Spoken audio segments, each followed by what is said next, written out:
Hello friends, Radhe Radhe everyone. दोस्तों, आज की वीडियो में मैं आपको बताने जा रही हूँ कि मकर संक्रांति पर 14 दियों का दान कैसे किया जाता है।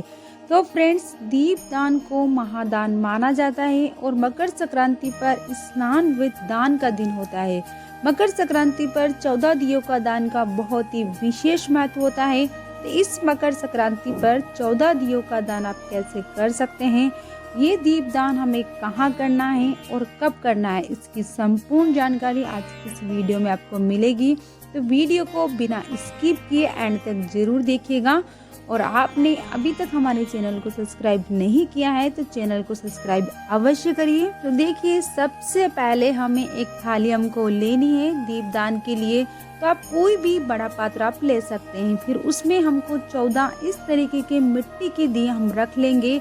आपको बिल्कुल कोरे दिए हमको लेने हैं, यूज किए हुए दिए नहीं लेना है। इस बात को आपको विशेष ध्यान रखना है। अगर आपकी आर्थिक स्थिति बहुत ही अच्छी है तो आप 14 पीतल के दिए आप ले सकते हैं या फिर 14 स्टील के दिए भी आप ले सकते हैं। जैसे दिए आप लेना चाहें, पीतल के या स्टील के या फिर मिट्टी के दिए आप ले सकते हैं। जो भी आप लेना चाहे वो आप ले सकते हैं। अगर आप ये भी नहीं ले पाते तो आप 14 आटे की दिए आप बना सकते हैं। कैसे आपको बनाने हैं, उसके लिए आपको बिना नमक का आटा आपको गूंथ लेना है। नमक आपको नहीं डालना है, इस बात का आपको विशेष ध्यान रखना है। आटा गूंथने के बाद 14 आपको दिए बना लेने हैं और उसमें आपको 14 बाती आपको रखनी है। तो आप लंबी बाती आप रख सकते हैं या फिर गोल बाती आप उसमें रख सकते हैं।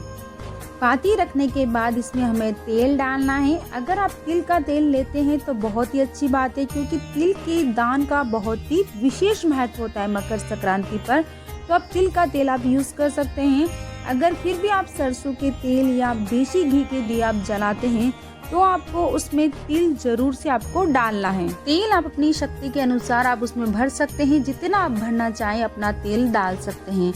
तिल का तेल आप डालें तो बहुत ही अच्छा है। अगर नहीं डालते हैं तो आप उसमें काली तिल आप डालिएगा, क्योंकि मकर संक्रांति पर काले तिल का दान बहुत ही महत्व होता है। अगर काले तिल नहीं है तो आप सफ़ेद तिल भी आप डाल सकते हैं। जो भी आपके पास अवेलेबल हो वो तिल आप डाल सकते हैं। यहाँ पर मैंने 14 दिए लिए हैं मिट्टी के और इसमें मैंने तेल डाल दिया है। अब मैं इसमें तिल डाल दूंगी। तिल मैंने डाल दिए हैं। अब हमें यहाँ पर रोली से तिलक कर दूंगी। जब भी हम कोई दान करते हैं तो हम दक्षिणा जरूर से रखते हैं, इस बात का आपको ध्यान रखना है। साथ में दक्षिणा जरूर रखिए। तो दक्षिणा मैंने रख दी है। उसके बाद हम दियों को मीनस देंगे। तो आप इन्हें जलाकर भी मीनस सकते हैं या फिर बिना जलाए भी इन दियों को आप मीनस सकते हैं। क्योंकि जो 14 दिए हैं ना, वो हमको 14 अलग अलग जगह पर हमको रखने होते हैं। तो कुछ दिए हमको दूर रखने होते हैं घर से, कुछ घर के अंदर। तो हमें इन्हें जब भी हम जलाएंगे तो इनको मिनस कर हमको जलाना है। तो फ्रेंड्स, मैं आपको बताऊंगी कि आपको 14 दिए कहाँ कहाँ रखकर हमको जलाने हैं, कैसे हमको दीप दान करना है। तो सबसे पहले हमें जो दिया है हमें मंदिर में लेकर हमको जाना है। मंदिर में लेकर अगर आप जाते हैं, घर से दूर आपके मंदिर है, तो आप बिना जलाए लेकर जाइए। क्योंकि आप जलाकर लेके जाएंगे तो वो रास्ते में बुझ जाएगा, तो वो अशुभ माना जाता है। तो आप इसको बिना जलाकर मंदिर पर लेके जाएं और वहां जाकर आप दिए को जलाएं। जलाने से पहले आपको मिनसना है 2 बार, उसके बाद आप दिया जलाएं। अगर आपके घर के पास में ही मंदिर है तो आप उसको जलाकर आप ले जा सकते हैं। तो देखिए, यहाँ पर मैंने सारे दिए जला लिए हैं। उससे पहले हम मिनसेंगे तो मैंने पानी हाथ में लेकर 2 बार हम इस पर जल से फिरा देंगे। इस तरह से हमने दिए को मिनस लिया है। उसके बाद हम इसको मंदिर लेकर जाएंगे और जो हमने जो दक्षिणा रखी है उसे हमें मंदिर में चढ़ा देना है। अगर आप गौशाला लेकर जाते हैं तो वो जो दक्षिणा है आप गौशाला में आप चढ़ा दीजिए। आप चाहे तो मंदिर में आप चढ़ा सकते हैं या गौशाला में भी आप दान कर सकते हैं। आइए जानते हैं कि वो 14 दिए हमें कहाँ कहाँ पर हमको दान करने हैं। तो सबसे पहले जो दिया है वो हमें अपने घर के मंदिर में रखेंगे। जो हमारे ठाकुर जी है ना, उनके सामने हमको पहला दिया रख देना है। और जो दूसरा व तीसरा दिया है वो हमके घर के मेन मुख्य जो दरवाजा है उसके दोनों किनारों पर, दोनों कोनों पर हमको दूसरा व तीसरा दिया हमको रखना है। चौथा दिया मैं तुलसी जी में रखेंगे। 5वां दिया शमी के पेड़ के नीचे हमको रखना है। और जो छठा दिया होता है वो हमें नदी के किनारे हमको जलाना होता है। अगर आपके घर से दूर नदी आप नहीं जा सकते तो आप घर पर भी नदी का छोटा सा स्वरूप देकर आप नदी में दीपदान आप कर सकते हैं। तो उसके लिए आप छोटा सा पात्र ले लीजिए और उसमें आपको जल भरना है।